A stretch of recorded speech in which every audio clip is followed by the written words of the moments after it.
the long-awaited video on making the 5th workbench that everybody I think has been waiting for.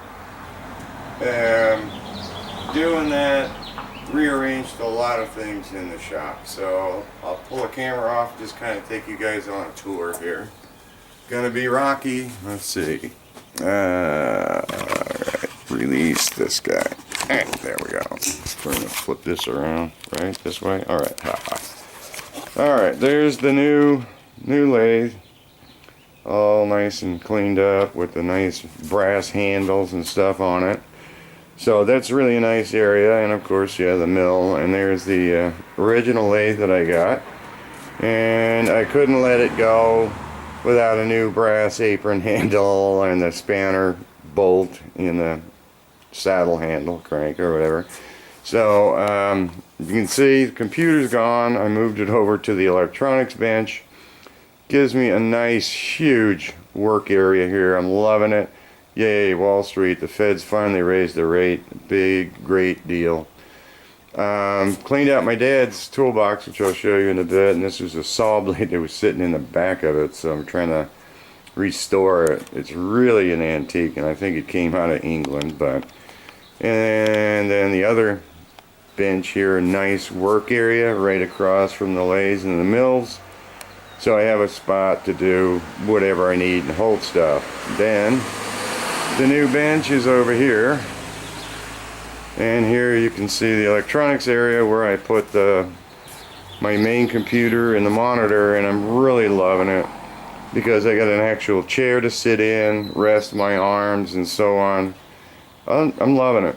Really comfortable, and all the ham gear up here so I can easily just monitor what's going on.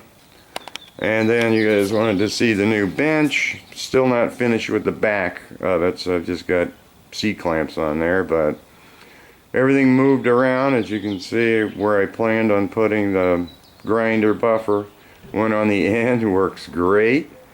And a new toolbox. I couldn't believe this. I was saying, you know, I've got so much stuff in the shop that I am not going to buy anything unless it's an absolutely ridiculous deal. And this guy went from, I think it started around $80, $90, and then I saw it going to $35, so alright. And yes, it's full. A lot of stuff came out of drawers below the lathes and stuff because there were double deckers and went in this. So that's kind of the bench. I think it came out pretty good. It was, for some reason, when I made it, looking too tall. It just didn't feel right, so I had to, with a handsaw, I took 3/4 of an inch off the bottom of the legs, and it dropped it. And even my wife came out and said, wow, what did you do? It looks right. So that's the bench, guys, and I'll show you how to make it. Alright, well, here's the plans for the bench that I just kind of sketched out and played with over time and trying to figure out where to put things. So it's basically simple 4x4s, 2x4s going across, and here for support.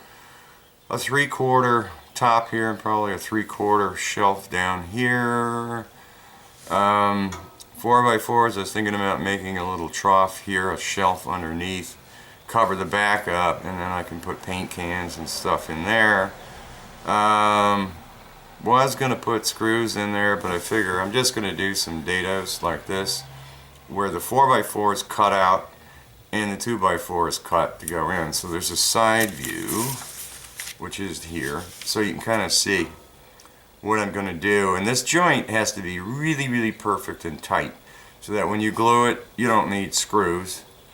This part I was worried about, so I am going to put screws in here, and then they'll be hidden when I put the 2x4 in here. Anything else to really say about this? It was just sketching and ideas and dimensions. Everything in the shop is pretty much 8 inches off the floor, so you can slide junk underneath there. I hate doing that. It's going to be the same height as this bench right here, 35 inches off, 24-inch back, because I'm trying to hit dimensions where I can use up all the material nicely, you know, have, like, you cut this a little bit longer, so I've got room to cut it down to do final cuts and tune it in. So that's just kind of the sketches of it. Alright, Home Depot run. First thing is to try to get the nice lumber. Their pine at both Lowe's and Home Depot is really just bad. Knot holes all over the place. Now some people don't care about knot holes. I do. So to make it look nice to me, I like a fine grain like these guys have. I think you know what a wild grain is, where the lines and stuff are really far apart and random and stuff. So I like nice straight lines.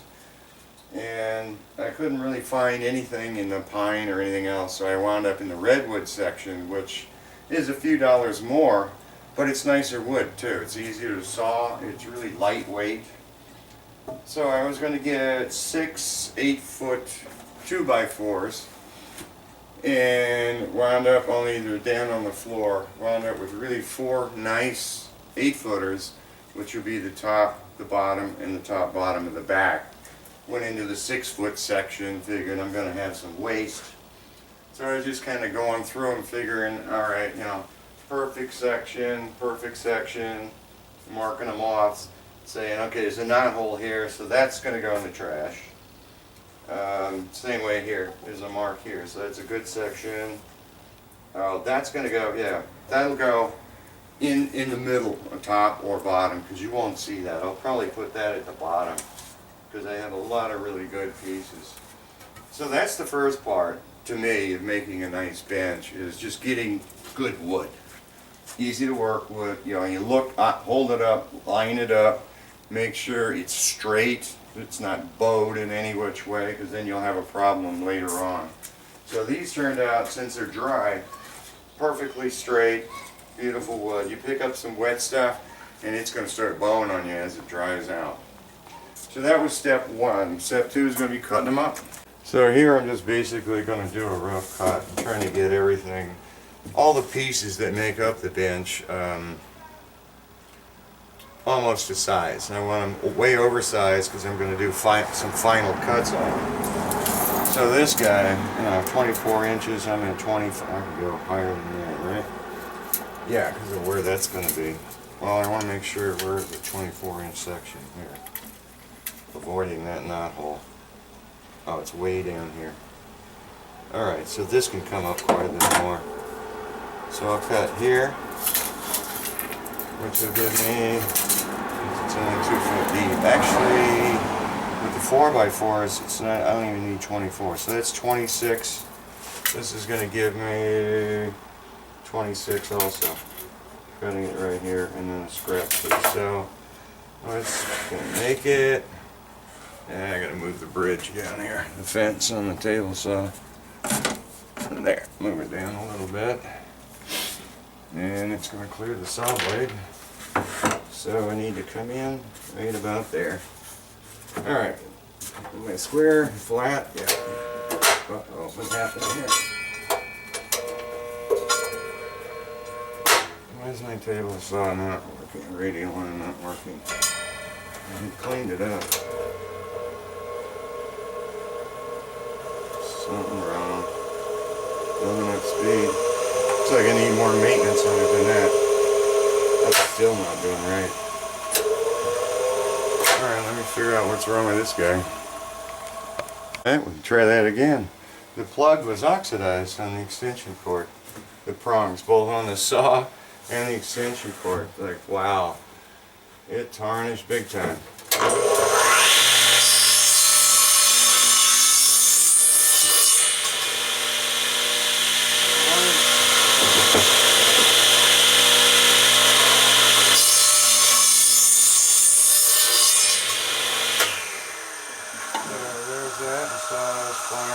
Shop, so it's just a matter of cutting them all up. Yeah, I think you can see this edge here. This is the sides that I just cut, and you flip it over, and that's how it was cut. But because this groove is so wide, you'll always get this kind of a mess, which is why I do longer cuts on them. so that when I start doing final cuts, everything's precision. But for the final cut, to keep that from happening, I put a fresh piece of wood down here, another piece of either plywood or particle board or something like that, and I'll do the cut on that. That way it keeps this thing from splintering. A lot of times you don't have to care because that might wind up just being on the inside edge, and so you'll never see it. But that's just one trick that I do to keep all that stuff from breaking out. Alright, so there's the stack of all the pieces that go front to back. Now the next thing is, if you build a bench out of 2x4s, people are going to look at it and go, it's a 2x4. So what I want to do is I want to get rid of these rounded edges, and it'll also clean up stuff like that, goes away. So I'm going to take them down on the table, so I'm going to rip them all to 3 inches, because this is 3.5, a little over 3.5. So that'll give them a nice square look, and then I can sand them down, and now it'll look like, you know, where'd you get this wood from? It's not 2x4s. So look at this beautiful, nice straight grain. That goes away. So that'll be interesting. You can put a lot of this stuff too in places where you're just not going to see it. That could be the bottom inside, whereas this is the outside face. Actually, I think I want that outside because I don't want the two colors, but that's personal preference. So now it's set up the table saw for ripping, and I'm probably going to rip only so deep because I don't want sawdust flying all over the shop like it already is. It's all over my car. That way it'll keep the first cut the sawdust stays down in the bottom of the saw, and then just flip it over and do the final cut on it. And on the table saw, because of the depth I'm going to use a very narrow curved saw blade. One, it won't create as much sawdust. Two, it won't load the motor down that much because you're not removing that much material. You're making a very fine or narrow cut in there. So I'm going to set the table saw up with a narrow blade and come back for ripping. Kind of realizing no matter what I do, I've got to take a full cut because I've only got like a 1/4 inch to take off, and I got to take off this side and this side.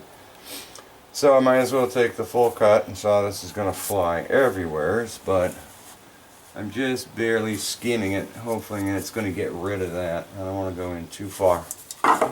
But let's see, so I got a big fan here. Hopefully it'll blow it all out.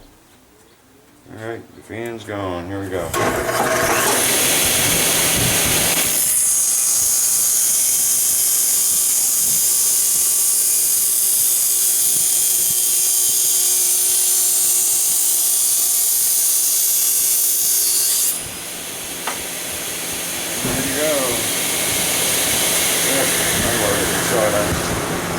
It looks a lot more professional.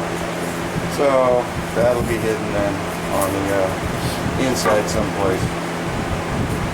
So I'm going to I have to run all the lumber through this, and then I'm going to reset the saw to take it down to 3 inches and then run it all through, and I should have nice, square, clean looking, non 2x4 looking lumber. Well, just sitting back thinking about this thing. I haven't ripped the 8-footers yet, one side, because I need my wife to catch them. I can't rip them by myself. So I just kind of looked at all the grains, where the ugliness is, positioned them where they're going to go. You know, this will be the middle piece, top, so on. So the nicest side will be here, because that's what I'm going to see when I come out the door from the house. Second thing I was thinking about is it's going to be the 4x4s, and I was originally thinking of making them flush on the inside, but then that's too far, because you look at any piece of furniture and the sides are always set in. It just looks right, it looks nice. So I'm probably going to figure out where to put that when I finally get the 5x4s and I can see what they look like, whether they're rounded or squared, because I don't think I'm going to square them up. So I just want to set it back a little bit, and then you saw the plans where it just gets screwed in. The other thing I was thinking is, because I'm going to get a 4-foot by 8-foot sheet ply or particle for the top, I was just going to rip it right down the middle, so the 2 foot's the top and 2 foot's the bottom shelf going in there. But then I was realizing that this sinks in, there's a 4x4 here, so if I want 2 foot, it's going to be from this face over the 4-incher. Yeah, wow. And these guys too, I think I may rip them thinner, because this is, what's the distance, 7 feet wide, half of that's 3.5 feet. I mean, the 3.5 feet here, you don't need this much thickness at all. So to make it look a little more elite, I'm probably going to rip these down quite a bit more. They don't need to be this tall, so there'll be a lot of scrap. But that's how you make something really look good. You know, you start cutting it to nicer shapes. The thickness that you need to really support it, but not looking like, you know, something you just brought home from Home Depot and bolted together. So 2 foot deep is a nice size. I mean, the bottom shelf is actually going to be, I think it has to be 2 feet. No, it's going to be somewhat smaller, because it's going to be on the inside. I'm going to dado down here, the cross pieces. So I'll gain probably a couple of inches, so I can probably make the top 2 foot 2 inches out, so it hangs over. I got the lip and stuff. But in any case, these guys need to be really short, because you know, if I want to go from here to 2 feet, that's, I don't have a pencil, 2 feet's right here. And this is going to go inside of a 4-incher. So these need to be cut way back. So that means this thing will disappear too. I'll get rid of more ugliness cutting it out, especially on this piece that's chipped out here. Most of that'll be gone. Yeah, 4 inches, that'll be gone. So I'll have some really nice pieces here. So I just gotta wait for the wife, and then I can rip the 4 2x4s here at the size for the front and back, and then I can cut these down too. So that was just my thoughts so far on how I'm going to do this thing. Hard to get the camera far enough away, but just wanted to cover this with a thing that's coming up here. Once these guys get finally cut to their actual height, there's 2 ways. There's the bottom shelf. You can either just, this is 1/2 inch, it's going to be 3/4. You can either just nail this on there, and then that'll be your edge, what it's going to look like. But I like doing things a little bit more elite than that. So what I'm going to do is, let's see if that's in the camera here. Is it? No. Where's the camera? There it is. Holy cow. How come I can't find the camera? There you are. What's going to happen is I'm going to cut this 3/4 down, over and up. So this will be cut out so that the piece that sits in there is going to be sitting in this like that, and it'll make it flush on the top. So I run the saw blade in. It doesn't matter where this is, but just something that looks aesthetically pleasing for depth, and I'll cut almost to 3/4. So I'll take all these pieces and I'll run it all through the table saw and cut them all to almost the 3/4 depth, leaving just a little bit on the bottom. And then using the scrap pieces, I'll clean one of them up to get a nice square edge. Then I'll figure and do trial cuts until I've got the table saw set, so that when I come in with this cut, I can actually go a little deeper, which will give me a perfectly straight edge here, so that the face will hit nicely, and then I'll have it set so that this is just slightly higher than the 3/4. That way I can come back and sand, and now it's absolutely perfectly flush. But the other thing that I wanted to point out on these, why I'm doing that, I'm doing it, one, So it'll look a little bit nicer, and you'll have a nice, little bitty face here, and then you'll have the bottom shelf there. But if you look at these guys, this one, and you can see the gap in here. I don't know if you guys can really see it, but this piece is bowed this way. Ah! Ooh, that was a splinter. Yeah, there he is. This piece is bowed this way. So what I'm going to do is if I dadoed this side, put this in there, because of the bow, I'm going to wind up with a gap in here.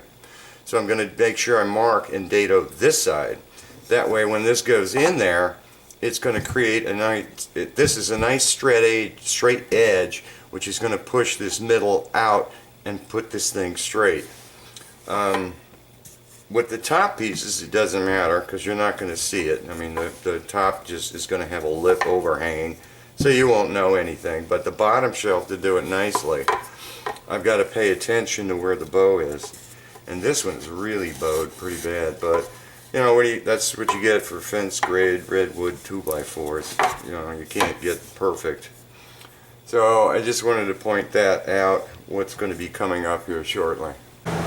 I think you'll be able to see from that angle. A lot of noise, a lot of noise.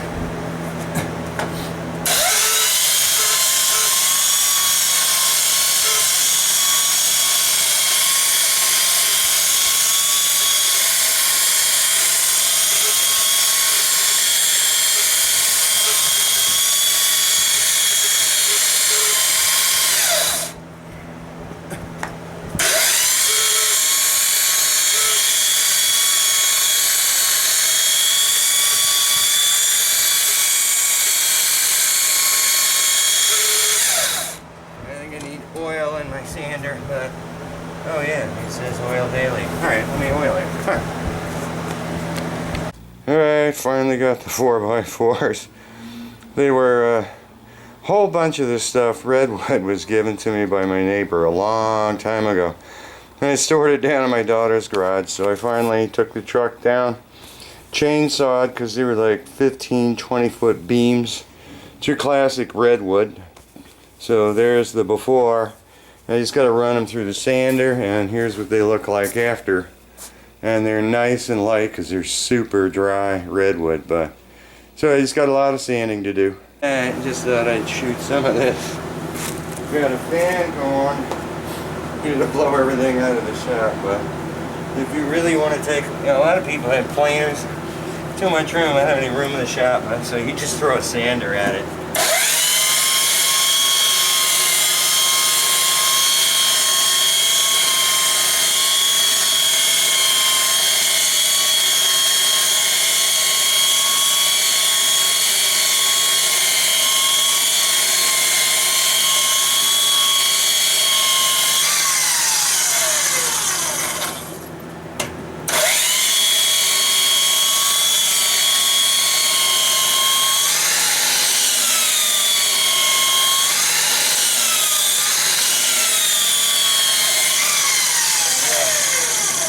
It's an ugly piece of wood now. Really nice, so just wanted to show you guys that.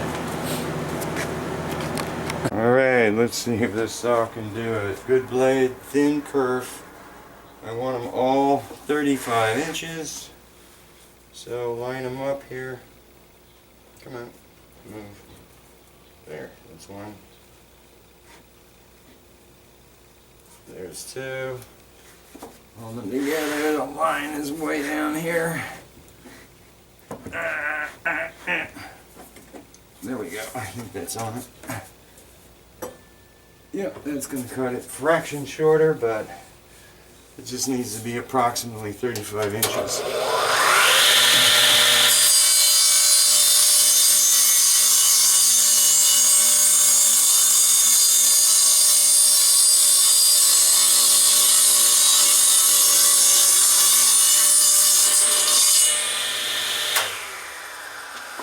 Big deal. 3 4x4s, that's a lot of wood to clear out. Alright, everybody's cut to length 7 foot. And I'm starting to do the little notch for the 4x4s, which aren't 4x4 anymore. So I placed them on there through my pencil line. And doing this, you can do dados, all kinds of things, but I just kind of prefer to do it this way. And I set my saw so that I'm on half, somewhere around there, and the saw won't get moved until they're all cut.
To that line. The line's just sitting there. And I'm not about to move this piece until I see how I fell with the other, the 4x4, I guess I'll call it. So, come around this way. Alright, stay put. Just kind of clean it up, pre-clean it for now. It'll get really cleaned up, sanded, getting ready for glue. Alright, where did I fall? Try it. A little bit too far, just a hair. But that can be sanded or sawn down. So that's how I do it. I'm kind of taping this after the fact, but wait, as it falls down. Yesterday, just sit back before you make final cuts and look at it, think, you know, double check your plans. Are there any oopses? And the 2x4s just looked too thick. Well, the 4x4s too. First of all, I don't have anything in the shop that's that industrial strength, so I figured, you know, the 4x4s, just cut them down. They're now 2 1/4 inches, and it looks pretty good. It's still heavy, but good enough. I think it'll look good. And the 2x4 height was still too much, so I cut them way down. I think you can see them over there on the right, the short sections. And I've already started cutting some of the, I don't know what you want to call them, datas or whatever in here. And you start sitting it together to see how it's going to work out. Yeah, the other thing is trimming these 2x4s down to 4x4s. I got rid of a bunch of, this will go away, but I got rid of a bunch more of the ugliness. There were some surfaces that were beat up and stuff. So those two, this is the front piece, but there's two of the back, the top and the bottom of the back. And I've got all these guys cut up here too. That's the actual back. They're not to length. All the cross sections are to length though. They're at 7 foot exactly, so that I can start. I still need to do both ends of the front, and then I'll have to cut the center section. And to do the center, I'm going to do 2 at the same time, because if I'm slightly off on one as opposed to the other, the pole's going to sit crooked, the 4x4. So if I cut them both on the saw at the same time, I know they're exactly the same. And the 4x4 will stand up straight. I won't have any problems. So do the 2 ends, then do the centers together. The front, the back pieces are just over 2 feet, because I know the top is going to be 2 feet and a 3/4 inch for the overhang. So I'm actually thinking just do it at 2 feet. Well, either way you could do it, because I'm going to adjust those for whatever's left over for this bottom piece, the bottom shelf. So that's an update. Yeah, I decided to rip the bottom down even more. So you can see where it went. That's a 2x4 if that would have been up there. So I went from 3.5 inches down to 2.5. So a whole inch came off of that. This is now 2 1/8, and it looks good. So the top piece will be bigger on front and back, and the bottom piece will be the skinnier piece, and that is not bending. So there's not going to be that much weight on this thing. Alright, walk around and film some stuff here. That is the front sitting there, and then over here is the very back part. And I didn't show doing the dados, which are right there for the bottom shelf, but here's the dado. It's a wobbler, and this thing is extremely controversial. I've seen so many videos saying, oh, never use it, extremely dangerous. Others saying it's outlawed. I saw one guy doing a comparison between the wobbler and regular dado blades, showing how this guy doesn't really give you a square, but if I come over here, I mean, that's pretty square, guys. So I don't know why they're saying you don't get a square out of them. Blades running at 1700 RPMs, it's going to clear everything out. So that's dado, the bottom of, where are we? That piece. Because the 3/4 is going to sit on top of it and wind up being flush. And it also knocks down that edge. The visible edge that you're going to see doesn't look like a 2x4 anymore. It's a little bit more delicate looking, which is why I did it. So now I just have to figure out how long these pieces need to be so that when I cut the piece, have it ripped for the top, the leftover just fits in here tight. Alright, they're all laid out. The one piece I've got to cut down 3/4 of an inch to accommodate the bottom shelf piece, but so now it's just a matter of pulling the clamps out, gluing them, drilling the holes, screwing them together. Alright, clamping is always a pain to glue. Screw it together, but you need 36 hands. In any case, I've got 2 of them together here, ready to go, but when I put the other beams on, I don't know how, but I managed to screw up on the cut. So the bench just got, I got to have everything based off the center. Bench just got a few inches shorter. I got to cut these all the same and dado them out again. So there it is so far. And I lost, I don't know, how much did I lose because of that mistake? And that, it was supposed to be 7 foot, I'm at 6 foot 8 inches, so I lost 4 inches. But a little bit of tweaking here and there to get it closer, and then clamp and glue it all. So, and it looks like all of this stuff came out perfect for the 3/4 goes here and the other half of the 3/4 goes down there. Got a lot of cutting to do. And the depth is right too. 24, yep, right on it. 24 3/4 gives me a 3/4 inch overhang. And I'll have some cuts to do, and then a 1/2 inch piece goes here. And I was, when these were 4x4s, going to cut this short and then build kind of like a trough and put all the paint cans along there, but since they took them down, I could still make a trough, but I'm not sure what would fit in it.